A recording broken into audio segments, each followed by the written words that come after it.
doon po sa ating mga kasama sa AFP, mga retired sa AFP at sa PNP, pwede nyo bang sabihin sa taong bayan, ano ang difference ng confidential at ng intelligence sa inyong organisasyon? Ang intelligence fund, yan ay term na ginagamit sa armed forces at saka sa PNP. So, intelligence operation, of course, ang pinagagamitan niya. Yung confidential fund, dahil supposed to be naman, ay wala talagang intelligence fund ang mga iba-ibang ahensya ng gobyerno, ay inadapt nila itong confidential fund. So, ito, based sa definition ng confidential fund and intelligence fund, ayon na rin dun sa joint memorandum circular ng COA, DND, DILG, GOCC, dito nakapaloob yung pag-distinguish sa kanila, yung confidential fund para sa mga national government agencies, GOCCs, local government unit. Ang intelligence fund is for the military and the police. Yun po ang pagkakaiba niya. Pareho ba, sir, ang proseso nila ng pagbuo ng plan, pagpondo? Pwede po ba ang isang ahensya na wala namang confidential fund ay mabigyan ng confidential fund ng Pangulo? Ano po yan? Dun sa binanggit ko kanina, yung joint memo circular na in-issue pa yan noong 2015. Actually, nakasaad doon ang mga ahensya, mga units ng governments, including AFP and PNP, kung papaano yung proseso. Kailangan unang-una nakapaloob sa pondo nila, yung ating GAA. Nasa line item ng AFP, parang gano'n. Pagka meron nun, sa baba, kami kasi sa operational kami, doon sa taas ang nagpaplano nun, DND, AFP, umatin yan, and major services umatin yan sa Congress, dinidepensa nila yan. Pero during the implementation phase, kagaya niyan sa amin, sa Week 17, no, sa ISAP, pagka gumawa na kami ng plano niyan, meron kami tinatawag na case operation plan, meron ding special intelligence project. At kadalasan, ang ginagawa niyan is case operation plan ang inaano namin ginagawa. And doon nakasaad kung ano yung target, ano yung mission, ang duration, minsan 3 months to, it may even take years, depende sa... So, sir, ibig nyo sabihin, yung planong yun, hindi overnight? Pinaplanong, ano yan, hindi yun... So revolving every year? Every year. Kaya nga, mamaya, siguro sa matanong din natin sa police, para makita nila yung similarity. So, ano ko muna kay Colonel Galang, ikaw, sa PNP? Actually, ma'am, wala pong pinagkaiba. Similar and almost the same operations din po yan pagdating sa Philippine National Police. Yung pong pangalan lang, sinasabi natin na CIF or Confidential Intelligence Fund, tapos Intelligence Fund for the Uniformed Services. Doon po sa mga government agencies, yun nga po, it's called Confidential Intelligence Fund. Yun lang po yung pinagkaiba. Pero as far as concept, operations, pareho po yan sa AFP. Yan din po yung ginagawa sa PNP. So kayo rin, dyan ba nagagamit yung order of battle? Yes, ma'am. So Sa yung- case build-up po kasi. Yun yung case build-up. So pag case build-up, tapos ang final nun, yung order of battle. Iba rin yun. Pero ang sa intelligence plan, more on, pag sinabing case operation plan, nakadefine doon kung sino yung dapat i-neutralize. Pwedeng personality, pwedeng group, o pwedeng a certain area. So nakadefine yun and may certain period. And dito, ginagamit yung kung sino yung mga agents na i-employ mo. May mga, ano yan, designated agents, sino yung supervisor, case officer. Yan sir yung ginagawa ng intelligence community. Oo, sa community, sa ground. Sa ground na yun, kung paano i-implement. Kasi yung kaninang tinanong mo is more on the budgeting, no? Hindi mo pwedeng gumawa ka ng plano pag walang budget. Any agency, talagang gano'n, no? Military ka man, police, o ahensya ng gobyerno. Hindi ka pwedeng gumawa ng action mo without appropriate budget. So sir, point blank, yung binigay kay BP, may plano yun? I presume, kasi yung gumagalaw dyan, siyempre, meron naman naka-assign sa kanilang military and police elements, and siyempre alam nila yung ginagawa nila. Once na ibinigay sa kanila yun, they are obligated to prepare a plan. Hindi pwedeng gastusin ko na to, bahala ka dyan. Hindi pwedeng ganon. So yung konsepto na ginastos, binulsa, at linagay sa bangko ng Vice Presidente, pwede ba sa CIF yun?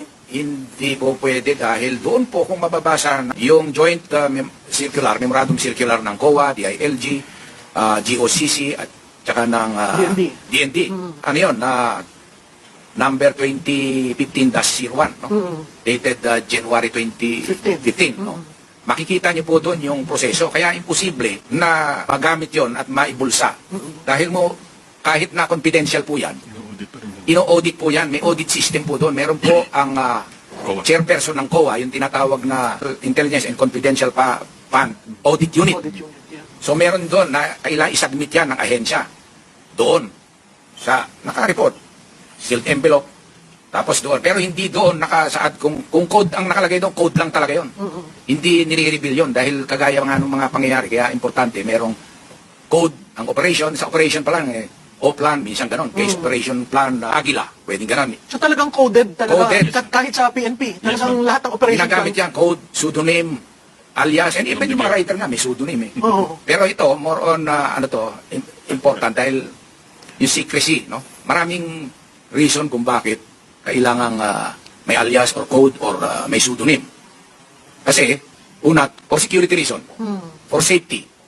Kasi hindi mo pwedeng, ako mismo, nung naging ako commander ng MiG-17, meron akong code. Ang code ko, Bravo. No? Sure. Pero yung pseudonym ko, hindi ko pwedeng sabihin until now, hanggang ngayon. Kasi, Dahil? siyempre, meron akong mga ibang activities na ginamit ko yung pseudonym ko. Ah, So, kahit ang may official. mga covert operation, Oh. lahat naging intelligence chief, may mga code yan. May marinig kayo dyan na iba-ibang pangalan. Sultan, Jasper. Pero ang nakakakilala lang, sir, yung mga katrabaho mo. Katrabaho. Oo. Hindi kahit na i-report yan sa COA, hindi nilalagay yun. Sino tong si... At hindi tinatanong ni Hindi Kowa na... tinatanong yun. Oo.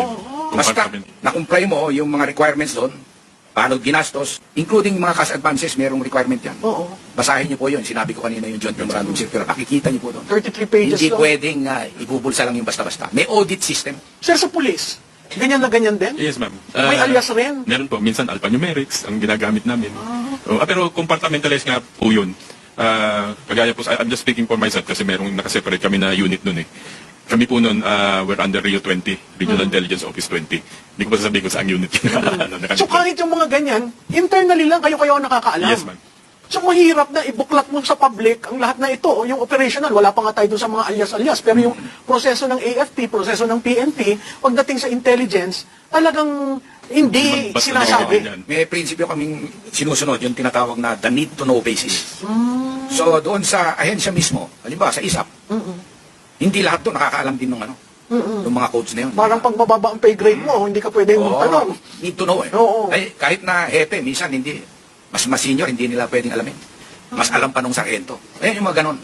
Sir, punta tayo dito sa impeachment. Bakit ang Kongreso, ang House of Representatives, hindi ba nila naiintindihan yung inyong mga proseso sa intelligence? Bakit pa ilan beses sinasabi na kailangang malaman sino si Grace Piatos? Gusto nilang malaman, pati ba handler, pag re-reveal mo si Grace Piatos, pati handler, mapapareveal sa kanila?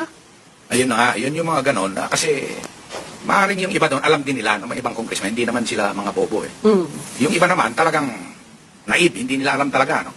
Pero karamihan sa kanila, alam din nila yon. So yung paghahanap sa PSA ng mga pangalan na ito, Yung paghahanap na yun, propaganda, oo, optics, optics, mahirap nang sabihin, no? Baka sabihin, ini-speculate natin. Pero, hindi na dapat yun eh. Tsaka, may audit system naman. Unqualified nga yung ng COA. Wala sir na audit na negative talaga when it comes to confidential and intelligence fund. Usually yan pumapasa. Usually, basta in compliance ka dun sa mga Requirements. And the requirements, kung titignan mo, talagang properly accounted.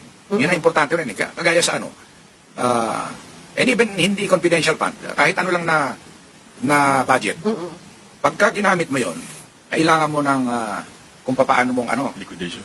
ma-liquidate. Iba yung na-obligate, iba yung na-liquidate. Yun pa ang problema ng iba, hindi nila nadidistinguish yun. Yun nangyari nung 11 days, yun ang liquidation Process. yun, kaya siguro mabilis. No? Pero earlier on, dahil nakaprograma na yan, August anticipate na, nagawa na yun, na-obligate na. Kumbaga, encumbered na siya, nakatutok na siya, allocated na siya. Isa ko pang tanong, dapat ba cash ang binibigay? Ma'am, pagdating po kasi sa ganyang operations, siyempre ang iniiwasan po natin yung tinatawag natin na yung mga document traces, backtracking. So, marami pong transaction on the ground. Usually po, talagang cash basis yan. Para hindi po na-trace yan. Lalo na po security ng mga ating mga informants. So, security nung nagbigay ng cash at security nung tumanggap. Interesting yan, ha? Hindi man kasi kumbaga, syempre po proteksyonan mo rin yung informant mo eh. Sa akin nga po yung experience ko when I was once a chief of police dun sa Bicol. I had informants who were former yung tinatawag na RR, mga rebel returnees. So ito pong mga tao na to, syempre tinutulungan niyo po yan. You cannot give them yung merong documentation kasi makikita at malalaman eh kung sila tumutulong sa'yo hindi. So mostly po transactions talaga dyan on the ground is talagang cash basis po yan. Okay.